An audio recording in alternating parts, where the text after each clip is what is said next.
ఇచ్చారు అధ్యక్ష. ఈ తల్లికి వందనం అనేటటువంటి స్కీము తల్లికి వంచనంగా మారిపోయింది అధ్యక్ష. ఎందుకంటే వీళ్ళు అధ్యక్ష 2025-26 బడ్జెట్లో 9,668 కోట్లు కేటాయించినప్పటికీ కూడా అధ్యక్ష కేవలం 8,457 crores మాత్రమే వాళ్ళ బడ్జెట్ యాక్చువల్ రికార్డ్స్లో పెడతా ఉన్నారు అధ్యక్ష. యూడిఐఎస్సి రికార్డ్స్ ప్రకారం అధ్యక్ష ఇప్పటి వరకు 2024-25 ప్రకారం 87.42 lakh పిల్లలు ఉన్నారని చెప్పినప్పటికీ 79 లక్షల మంది పిల్లలకు మాత్రమే వీళ్ళు ఇవ్వడం జరిగింది అధ్యక్ష. అలాగే లాస్ట్ బడ్జెట్లో కూడా ఇదే రకంగా చేసి 6,377 కోట్లు మాత్రమే విడుదల చేయడం జరిగింది అధ్యక్ష. యాక్చువల్ రిక్వైర్డ్ 9,000 కోట్లు అధ్యక్ష. యూడిఐఎస్సి రికార్డ్స్ ప్రకారం 13,000 కోట్లు అవసరం ఉన్నప్పటికీ కూడా ఈ బడ్జెట్లో కూడా కేవలం 9,407 కోట్లు మాత్రమే ప్రతిపాదనలు పెట్టారు అధ్యక్ష. ఇంతకుముందు ఎలక్షన్కి ముందు ఎప్పుడు పోయినా కూడా నీకు 15,000 నీకు 15,000 నీకు 15,000 అని చెప్పినటువంటి వారు ప్రజలు అందరూ ఏది 15,000 అని అడుగుతున్నారు అధ్యక్ష.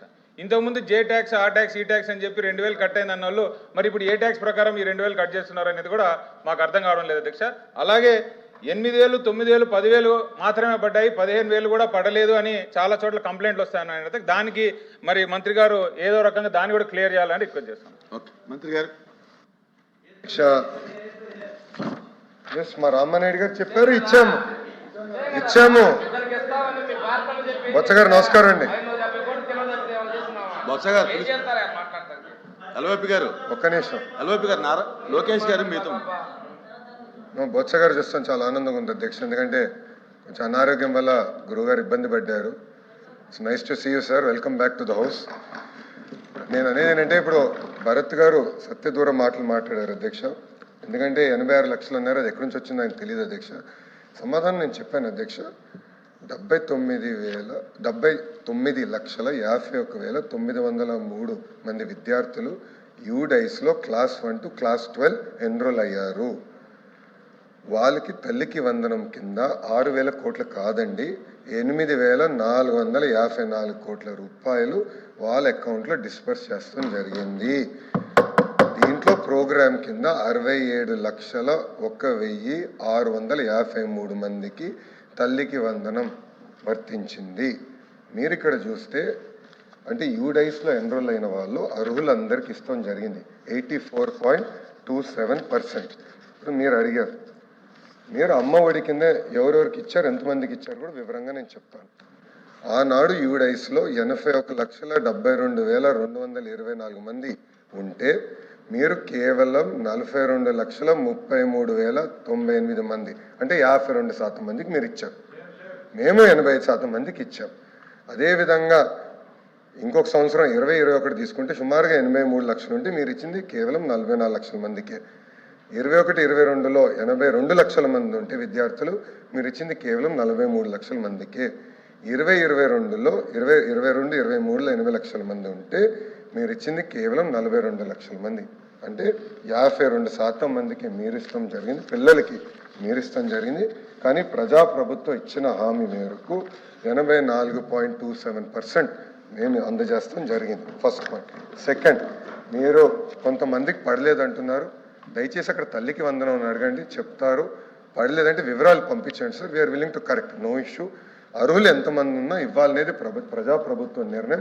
మీరు వివరాలు ఇవ్వండి సార్, తప్పనిసరిగా మేము టేకప్ చేస్తాం. ఇంకో ప్రశ్న మీరు అడిగారు, కొంతమందికి పార్షియల్గా పడిందని. అదేంటంటే ఎస్పెషలీ సోషల్ వెల్ఫేర్కి వచ్చేగల కేంద్ర ప్రభుత్వం నిధులు వేస్తుంది సార్. సో అది మేము చూసుకుంటున్నాం.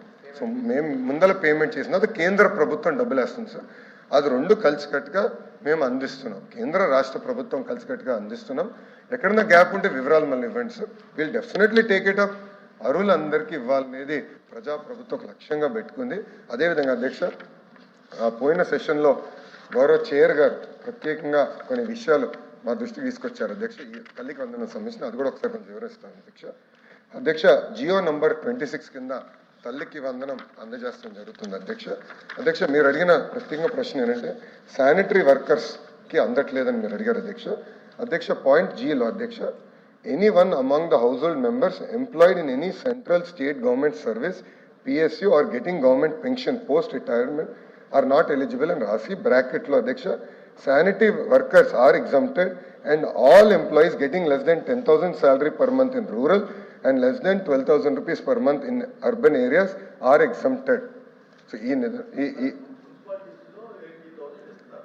అవును అధ్యక్ష. మీరు లిమిటేషన్ 12,000 పెడితే 12,000 ఉంది అధ్యక్ష. 12,000 పెడితే మీరు ఇచ్చేదేమో గవర్నమెంట్ ఇచ్చేదే. అదే అధ్యక్ష, ఇది గతంలో కూడా ఉండేది అధ్యక్ష. వస్తుందండి వాళ్ళకి. అదే అధ్యక్ష, ఇది కూడా గతంలో ఉన్న నిబంధన అధ్యక్ష. అది మీరు పోయినసారి చెప్పారు. సో శానిటరీ వర్కర్స్కి అందిస్తున్నాం అధ్యక్ష. ఇది మేము ఫర్దర్గా డిస్కస్ చేసి, ఎందుకంటే ఈ ఇయర్ మళ్ళీ జూన్లో ఇస్తాం కనుక తల్లికి వందనం. స్కెడ్యూల్ మాది వెరీ క్లియర్. పెంచితే అదే సార్, తప్పనిసరిగా సార్. అందుకే జియోలో అవిసలు పట్టాలి. మన జీవోలో లిమిటేషన్ 12,000 ఇచ్చాము అధ్యక్ష. అంచేత బెనిఫిట్ రాదు కదండి. కొంతమందికి రావట్లేదు అధ్యక్ష, అది మా దృష్టికి వచ్చింది అధ్యక్ష. ఈ జూన్ మాసంలో కొత్త జియోలో తప్పనిసరిగా వీళ్ళు టేక్ అప్ అధ్యక్ష. థ్యాంక్ యూ అధ్యక్ష. హలో మంత్రి గారు, ఇప్పుడు సమాధానం చెప్పినప్పుడు దయచేసి ఒకసారి మళ్ళీ ఏదైతే కేంద్ర ప్రభుత్వం ఇవ్వాల్సిందని మరి అన్నారో అది క్లారిటీగా చెప్పాల్సిందిగా కోరుతున్నా. అది ఆ కేంద్ర ప్రభుత్వం పార్షల్గా మీకు ఇచ్చాము అని చెప్పారు కదా, అది క్లారిటీగా చెప్పాల్సిందిగా దయచేసి కోరుతున్నాను. లాస్ట్ టైం కూడా ఈ డిస్కషన్ మనకు వచ్చింది. అది దానికి మీరు వచ్చి ఛాలెంజ్ పోయాం అని వద్దు, కానీ ఏదైతే పార్షల్గా వచ్చిందో ఆ విషయాన్ని క్లారిటీగా చెప్పని కోరుతున్నాను. పార్షియల్గా వచ్చింది కాదు అధ్యక్ష. ఇక్కడ ఏంటంటే కేంద్ర ప్రభుత్వం ఒక అమౌంట్ ఇస్తుంది, దానికి జోడించి రాష్ట్ర ప్రభుత్వం ఇస్తుంది. సో ఇక్కడ ఏమవుతుందంటే తల్లికి వందనం కింద ముందర మనం డబ్బులు వేస్తాం. మనం డబ్బులు వేసి ఆ బ్యాలెన్స్ కేంద్ర ప్రభుత్వం అందించాల్సిన అవసరం ఉంది అధ్యక్ష. గౌరవ ఎల్ఓపి గారు మీరు అడిగారు ఇది, నేను ఒకసారి స్వామి గారితో, ఎందుకంటే సోషల్ వెల్ఫేర్ గురువు గారు చూస్తారు కనుక నేను I take it up with him sir and I come back. అధ్యక్ష, ఇక్కడ అధ్యక్ష నేను చెప్పింది శానిటరీ వర్కర్స్ ఆర్ ఎగ్జామ్టెడ్ అధ్యక్ష అక్రాస్ బోర్డ్. అది వాళ్ళకి ఎలాంటి షరతులు లేదు అధ్యక్ష. శానిటరీ వర్కర్స్ పిల్లలకి మేము 100కి 100% వేస్తాం జరుగుతుంది అధ్యక్ష, దానిలో ఎలాంటి డౌట్ లేదు. క్వశ్చన్ నెంబర్ 14322 వెరిఫై చేయమని మంత్రి గారిని మళ్ళీ కోరుతున్నాను.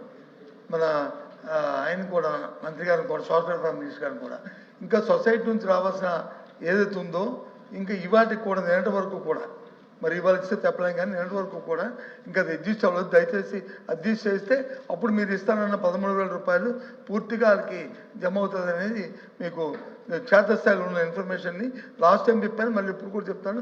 బీసీ వెల్ఫేర్ నుంచి, ఎస్సీ వెల్ఫేర్ నుంచి ఇంకా కొద్దిగా రావాల్సి ఉంది. దయచేసి వెరిఫై చేయండి. ఇది బేస్ చేయడం పోకుండా వెరిఫై చేయమని కోరుతున్నాను. తప్పనిసరిగా అధ్యక్ష, మీరు ఇచ్చిన ఫీడ్బ్యాక్ పరిగణనలో తీసుకుంటాం. ఇది స్టేట్ సెంటర్ స్పాన్సర్డ్ స్కీమ్ 60-40 రేషియోలో వస్తుంది అధ్యక్ష. అది గ్యాప్స్ ఎక్కడుందో నేను చెక్ చేస్తాను. ఎక్కడున్న గ్యాప్స్ ఉంటే యుద్ధ ప్రాతిపదికన డబ్బులు వేసే బాధ్యత ప్రభుత్వం తీసుకుంటుంది అధ్యక్ష. Thank you. Question number 14322 home minister గారు. ధన్యవాదాలు అధ్యక్ష. అధ్యక్ష, మొదటి ప్రశ్నకు సమాధానం అవునండి. ఆంధ్రప్రదేశ్లోని తుఫాను ప్రభావిత తీర ప్రాంత జిల్లాల్లో విపత్తు సంసిద్ధత, మౌలిక సదుపాయాలను బలోపేతం చేయడానికి ప్రభుత్వం కట్టుబడి ఉంది. దుర్బల మండలాల్లో కొత్త బాహుళ ప్రయోజన సైక్లోన్ షెల్టర్స్ నిర్మాణము మరియు ఇప్పటికే ఉన్న తుఫాను పునరావాస కేంద్రాల పునరుద్ధరణ, రెట్రోఫిట్టింగ్ కోసం ఒక కార్యాచరణ ప్రణాళిక కూడా అమల్లో ఉంది అధ్యక్ష. రెండో ప్రశ్నకు సమాధానం అవునండి. జాతీయ తుఫాను ప్రమాద తగ్గింపు ప్రాజెక్టుతో సహా వివిధ పథకాల కింద సైక్లోన్ షెల్టర్స్ని మంజూరు చేయడం అనేది. సి ప్రశ్నకు సమాధానం అధ్యక్ష, తీర ప్రాంత జిల్లాల్లోని ఎంపీసీఎస్ల జిల్లా వారి వివరాలు కింద ఉన్నాయి అధ్యక్ష. అనకాపల్లి మొత్తం 12కు సంబంధించి 137 గ్రామాలకు సంబంధించి 57 మండలాల్లో 219 సైక్లోన్ షెల్టర్స్ ఉన్నాయి అధ్యక్ష. డి ప్రశ్నకు సమాధానం అవునండి. జిల్లా కలెక్టర్లు నిర్వహించిన సాంకేతిక తనిఖీల ఆధారంగా నిర్మాణాత్మక, బలహీనంగా లేదా శిథిలావస్థలో ఉన్నట్లు గుర్తించిన సైక్లోన్ షెల్టర్ల మరమ్మత్తు, రెట్రోఫిట్టింగ్ మరియు పునరుద్ధరణ కోసం నిధులు కేటాయించడం అయినది. తర్వాత ఐదో ప్రశ్నకు సమాధానం, కేటాయించే నిధుల పరిమాణంలో సైక్లోన్ షెల్టర్స్ పనులు, కొత్త షెల్టర్స్ పునరుద్ధరణకు ఎస్డిఎంఎఫ్ కింద అందుబాటులో ఉన్న నిధుల నుంచి మరియు ఎన్డీఆర్ఎఫ్ కింద లభ్యమైన నిధుల నుంచి సైక్లోన్ షెల్టర్ల మరమ్మతులకు జిల్లా కలెక్టర్ నుంచి ప్రతిపాదనలు అందిన వెంటనే నిధులు కేటాయించబడతాయి. అధ్యక్ష, తీర ప్రాంతంలో తుఫాను వస్తుందంటే ప్రజలు వణికిపోయే పరిస్థితి అధ్యక్ష. ముఖ్యంగా మనం చూసుకున్నట్లయితే 1996లో మరి కోనసీమ డాక్టర్ బిఆర్ అంబేద్కర్ కోనసీమ జిల్లా మీదుగా వెళ్ళిన తుఫాను ఇప్పటికీ కళ్ళకు కట్టినట్టు ఉంటుంది అధ్యక్ష. ఆ రోజు జరిగిన ప్రాణ నష్టం కానీ, ఆస్తి నష్టం కానీ, ఆ రోజున్న ముఖ్యమంత్రి శ్రీ గౌరవ నారా చంద్రబాబు నాయుడు గారు చూపిన చొరవ వల్ల మరి ఆ రోజు మా గ్రామం నుంచే, మా మండలం నుంచే ఆ తీరం దాటింది అధ్యక్ష. మరి వేలాది మంది ప్రజలు చనిపోవడం జరిగింది. కోట్లాది ఆస్తి నష్టం జరిగింది. అధ్యక్ష, నేను మీ ద్వారా మంత్రి గారిని కోరేది ఏంటంటే, ఆస్తి నష్టం అన్నది మనం ప్రభుత్వం రీప్లేస్ చేయొచ్చు, కానీ ప్రాణ నష్టం మరి రీప్లేస్ చేయలేము కానీ పరిస్థితి ఉంది. కాబట్టి అధ్యక్ష, ఎక్కువ తుఫాను వచ్చిన ఇబ్బందుల వల్ల ఎక్కువ సురక్షితమైన భవనాలు కట్టించి, ఇంకా ఎందుకంటే నేను చూశాను అధ్యక్ష, గత ప్రభుత్వంలో కొన్ని శాంక్షన్ చేయడం మాట అధ్యక్ష పేపర్ల వరకే పరిమితమైంది, కానీ పనులు పూర్తి అవ్వలేదు అధ్యక్ష. ఈ కూటమి ప్రభుత్వం వచ్చిన తర్వాత కొంతవరకు పూర్తి చేస్తున్నారు. నేనేమంటున్నానంటే, ఇంకా మెరుగైన వసతులతో పునరావాస కేంద్రాలని మరి కల్పించి ఇవన్నీ ప్రజల ప్రాణ నష్టాన్ని తగ్గించే విధంగా మరి మీ ప్రభుత్వం కృషి చేయాలని మీ ద్వారా తెలియజేస్తాం అధ్యక్ష. మంత్రి గారు.